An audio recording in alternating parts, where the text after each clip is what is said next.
সোমবাৰে অসম আৰু মিজোৰাম সীমান্তত মিজোৰামৰ জোৱান আক্ৰমণত অসমৰ আৰক্ষী জোৱান 6জনকৈ নিহত হৈছিল।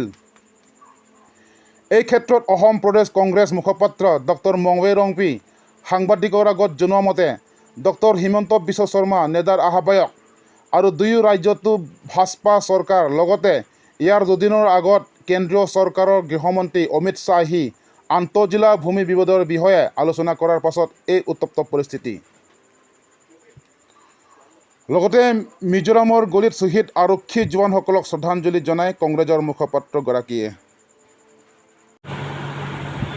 প্ৰথমতে মই কণ্ডোলেন্স দিব বিচাৰিছোঁ 6জন যোন শ্বহীদ হৈছে তেখেতৰ পৰিয়ালসকলক মই কণ্ডোলেন্স দিব বিচাৰিছোঁ। অসম আৰু মিজোৰামৰ সীমাত যোনে প্ৰাণ হেৰাইছে আৰু ষ্ট্ৰংলি কণ্ডেম কৰিব বিচাৰিছোঁ যোনটো ভাইলেন্স আমাৰ অসম আৰু মিজোৰামৰ সীমাত যোনটো ভাইলেন্সটো হৈছে এইটো মই ষ্ট্ৰংলি কণ্ডেম কৰিছোঁ। কাৰণ ইয়াত আমাৰ ষ্টেটাছ কোও আমাৰ ব্ৰিচ কৰা হৈছে আৰু তাৰ লগত আমাৰ যোনটো এগ্ৰিমেণ্ট আমাৰ অসম চৰকাৰ আৰু মিজোৰাম চৰকাৰৰ মাজত যোনটো এগ্ৰিমেণ্ট আছিলে সেইটোও আমি দেখিব পাইছোঁ যে এইবিলাকো ভাঙা হৈছে বা ব্ৰিচ কৰা হৈছে।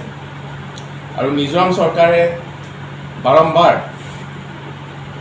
অসমৰ মাটিত ইলিগেল এক্টিভিটিজ কৰাইছে আমি দেখিব পাইছোঁ, য'তখিনি মিজোৰামে অসমৰ মাটিত অসমৰ ৰিজাৰ্ভ ফৰেষ্ট গছ কাটি মেলি তাত ৰাস্তা এটা ৰেংটি বস্তি বুলি জেগাত বনোৱা বুলি আমি দেখিব পাইছোঁ। আৰু মিজোৰাম আৰক্ষীয়ে এটা arm camp right next to CRPFৰ কেম্প, যোনটো CRPF হ'লে এটা চেণ্ট্ৰেলৰ ফ'ৰ্চ বা চেণ্ট্ৰেলৰ এটা নিউট্ৰেল ফ'ৰ্চ, সেইটোৰ ওচৰতে এটা যোনটো অলৰেডি ষ্টেটাছ কোৱা মেইনটেইন কৰিব লাগে বুলি আমি জানো, সেইটো এটা ব্ৰিচ কৰি পেলাই সেইটো পৰা আমি দেখিব পাইছোঁ। আৰু তাৰ লগত মই ক'ব বিচাৰিছোঁ যে বহুত দুখৰ কথা যে শ্বিলঙত আমাৰ অসমৰ মাননীয় চিফ মিনিষ্টাৰ হিমন্ত বিশ্ব শৰ্মা ডাঙৰীয়া আৰু মেঘালয়ৰ চিফ মিনিষ্টাৰ মাননীয় কনৰাড চাংমা ডাঙৰীয়াই এটা বৈঠক বহিছে, য'তখিনি বহুতখিনি কথা আলোচনা হৈছে, ইণ্টাৰ ষ্টেটৰ ডিস্পিউটৰ কথা আলোচনা হৈছে। আৰু দেখিব পাইছোঁ যে আমাৰ অমিত শ্বাহ ডাঙৰীয়াও আহিছে। তাৰ পাছত খালি তাৰ দুদিনৰ পাছত যে তেনেকুৱা ঘটনা ঘটিছে এইটো বহুত দুখিত বুলি মই ভাবোঁ। আৰু আচৰিত কথাটো এইটোৱে যে আমাৰ মিজোৰামতো আমাৰ বিজেপিৰ এলায়েন্সৰ চৰকাৰ, অসমতো আমাৰ বিজেপিৰ চৰকাৰ আৰু মিজোৰামৰ চিফ মিনিষ্টাৰ তেখেত নিজে আমাৰ নেডাৰ সদস্য। এইবিলাক চব পৰিস্থিতি থকাৰ পাছতো যে এইটো ঘটনা ঘটিছে এইটো বহুত দুখিত। আৰু ইয়াত কাৰ ভুল আছে কাৰ ভুল নাই সেইটো এটা যিহেতু সময় আহি গৈছে যে ঠিক কৰিবৰ কাৰণে যে ভুলটো ইয়াত কাৰ হৈছে সেইটো সময়টো আহি গৈছে। সেইকাৰণে মই আপোনালোকৰ চেনেল মাধ্যমত মই অনুৰোধ কৰিব বিচাৰিছোঁ যে যোনসকলে ইয়াত ইনভলভমেণ্ট আছে সেইটো they should be booked under ল, আৰু যোনটো আমাৰ জুডিচিয়েল ছিষ্টেম আছে সেইটোৰ আণ্ডাৰ আনি পেলাই strict punishment should be delivered বুলি মই অনুৰোধ কৰিব বিচাৰিছোঁ।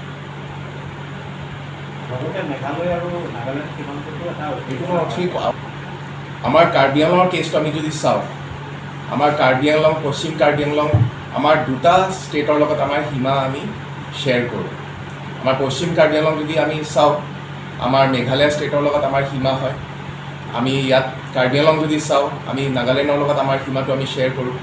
সেইকাৰণে যে আহিব লগা সময়ত যে মিজোৰামৰ নিচিনা বা অসম মিজোৰামৰ সীমাৰ নিচিনা যে ঘটনাটো ইয়াত নঘটে সেইটো কাৰণে মই অনুৰোধ কৰিব বিচাৰিছোঁ আমাৰ মাননীয় চিফ মিনিষ্টাৰ হিমন্ত বিশ্ব শৰ্মা ডাঙৰীয়া যে এটা প্ৰিকশ্যনেৰী বা এটা প্ৰিভেণ্টিভ মেজাৰ এটা ল'বৰ কাৰণে মই অনুৰোধ কৰিছোঁ।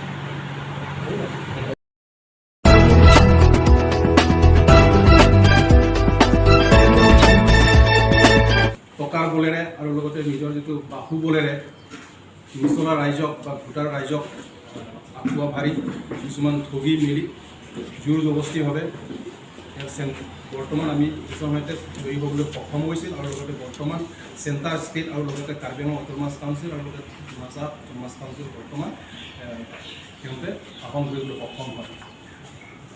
শাসন কৰাৰ লগে লগে বা ক্ষমতা পোৱাৰ লগে লগে বা ক্ষমতাৰ সময়ছোৱাত অট'নমাছ যি দাবী পাহাৰীয়া ৰাইজৰ যি দাবী সম্পূৰ্ণভাৱে আমাক কৰিলে আৰু লগতে 6 শিডিউলৰ যিমানটো ক্ষমতা যিবিলাক ইনহেৰেণ্ট যিবিলাক ছাবজেক্ট আছে আৰু লগতে নতুনকৈ সংযোজিত যিবিলাক সংগ্ৰামৰ যোগেদি লৈ অনা হৈছিল MOUৰ যোগেদি হওক সংগ্ৰামৰ যোগেদি যিবিলাক ক্ষমতা লৈ আনিছে এই ক্ষমতাসমূহ কিন্তু সম্পূৰ্ণভাৱে পুনৰ আকৌ ষ্টেট গভৰ্ণমেণ্ট বা চেণ্ট্ৰেল গভৰ্ণমেণ্ট আকৌ উঠুৱাই দিছে ক্ষমতাসমূহ মানে বিসৰ্জন দিছে।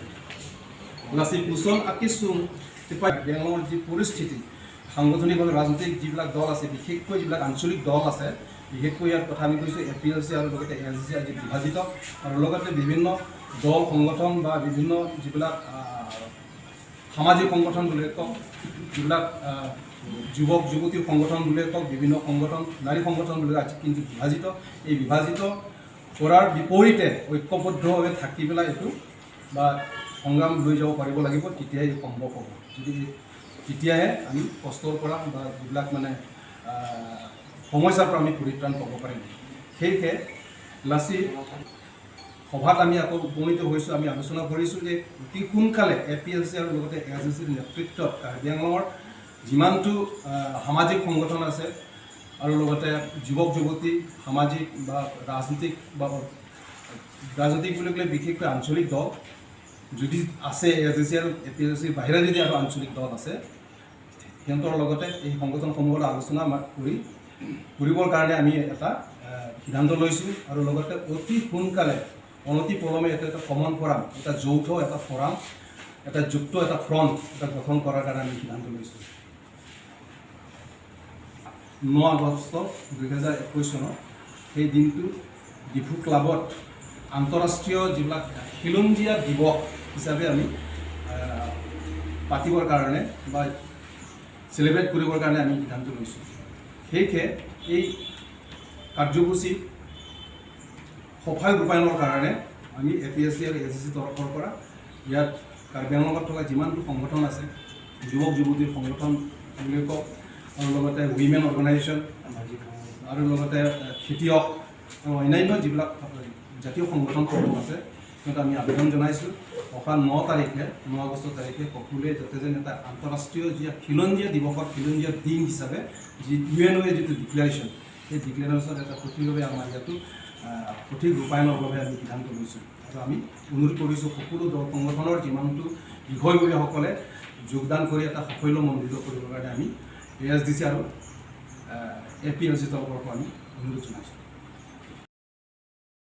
সেইকাৰণে বোলে আমি স্পেচিয়েলি ৰিজনেল পাৰ্টিসকলে একেলগে নাথাকে সেইকাৰণেহে আমাৰ সদায় ফেইলিয়াৰ হৈ থাকে বুলি কৈছে। চিংৰুম পেট কালি এতিয়া কথা ক'লে চিংৰুম পেট হৈছে কিন্তু নহয় জানো চিংৰুম পেট হৈছে এতিয়া BJPতহে চিংৰুম পেট হৈছে 90% 80% মান আমাৰ কাৰ্বি ট্ৰাইবেল গোটেইখিনি তাতে আছে তাৰমানে তেওঁলোকে অলৰেডি চিংৰুম পেট ল আৰু এই BJPসকলে কৈ থাকে ASDCসকলে বোলে এসময়ত ইমান ষ্ট্ৰং আছিলে আউট অফ 22 চিটছ তেওঁলোকে কেপচাৰ কৰিছিল কিন্তু তেতিয়া তেওঁলোকে একো কৰা নাই। এতিয়া আমাৰ কুৱেশ্যনটো হৈছে এতিয়াতো MP MLA BJP CM MSC গোটেইখিনি BJP বৰ ষ্ট্ৰং তেওঁলোকে কিন্তু তেওঁলোকে অট'নমাছ ষ্টেটটো আনিব পৰা নাই একোৱেই কৰিব পৰা নাই অথচ তেওঁলোকে এতিয়া এই অট'নমাছ কাউন্সিলটো বোলে থ্ৰু DC তাৰমানে থ্ৰু আসাম ষ্টেট জৰিয়তে কাম কৰিব আসাম ষ্টেটকে দি দিব DC to Assam state মই to DC আছিল মই জানো এইটো DC is the agent of the Assam state লাগে গোটেইখিনি ডিষ্ট্ৰিক্টত যিমান কাম কৰিব লাগে DC জৰিয়তে কৰা হয় এইটো প্লেইন ডিষ্ট্ৰিক্টত তাৰমানে ইয়াতো DC জৰিয়তে কৰা হয় তাৰমানে কৰিব খোজে তাৰমানে আসাম গভৰ্ণমেণ্টক দিয়া হ'ব ইমান ষ্ট্ৰং হৈছে যে তেওঁলোকে নিজৰ ৰাইটছ আৰু পাৱাৰটো ব্যৱহাৰ কৰিব নোৱাৰিলে তেওঁলোকে। এতিয়া আমাকে কৈ আছে আপোনালোকে কিয় চিংৰুম পেট হোৱা নাই বুলি, আৰু তাতে চব চিংৰুম পেট হৈছে। চিংৰুম পেট মানে এতিয়া আমাৰতো ASDC আৰু APSLC যোগ দিলে আমাৰ ভোট কিমান পালোঁ? 76,000। তেওঁলোকে 4 লাখ পাইছে। তাৰমানে আমি 10% নে কিবাহে হয় আমাৰ। সেইকাৰণে 10%টো এইটো আচেক কাৰ্বিসকলৰ নিয়মতে এইটো টুকুৰাহে মাত্ৰ। আচল চিংৰুম পেটটো বিজেপিতহে চিংৰুম পেট হৈছে। তেওঁলোকে কিয় কাম কৰা নাই? আচল কথা হৈছে চিংৰুম পেট ক'ত চিংৰুম পেট, এইটোহে আচল কথা। ক'না চিংৰুম পেট আবাং সে আলিকে দোজি মা লাভাল। সঁচা কথা, এইটো গাঁৱত গ'লে আমাক কয় বিজেপিসকলে, তহঁতে বোলে চিংৰুম পেট কৰিব পৰা নাই নহয় বোলে।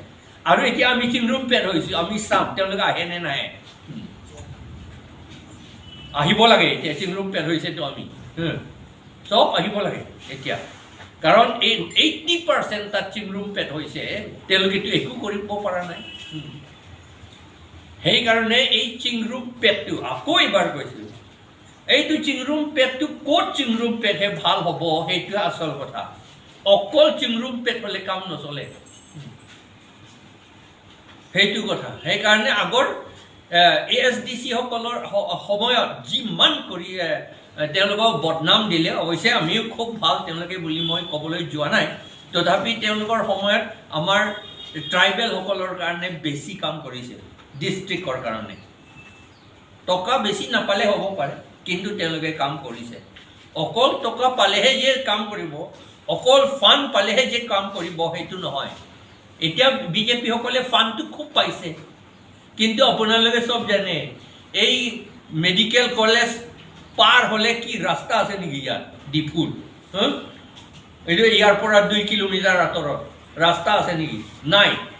আৰু কিয় এই বিজেপি সময়তে সুমিলা ৰংহাংপিটো জুই জ্বলাবলগীয়া হ'ল, জুই জ্বলাই পেলাই মৰিবলগীয়া হ'ল? এই বিজেপি সময়তে হৈছে। এইটো নেশ্যনেল পাৰ্টিসকলে যেতিয়া চায় সেই সময়তহে এইবিলাক হয়। এতিয়া আমাৰ মানুহ এতিয়া আচল কথা ক'লে আমাৰ চেহেৰাটো দেখুৱাবলৈ লাজে লাগিছে, নহয় জানো? চবেই জানে এইবিলাক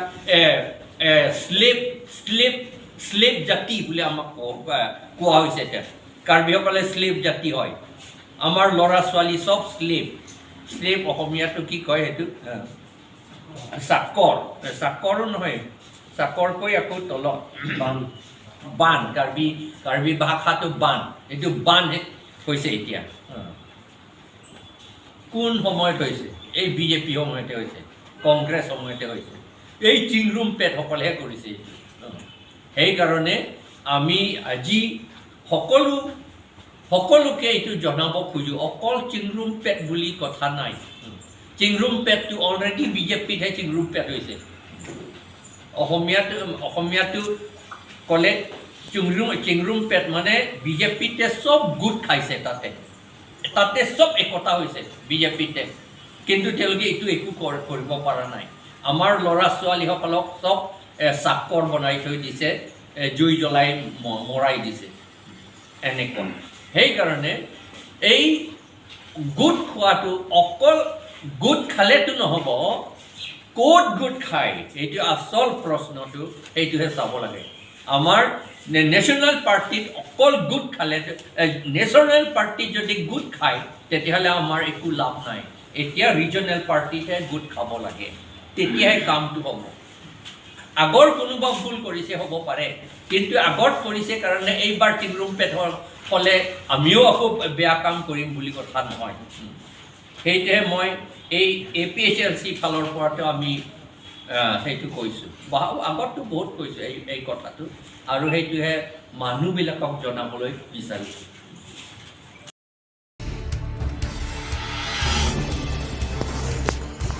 प्रमोद दास, पाहाड़ी प्रतिनिधि, डिफू कार्बी आंगलां।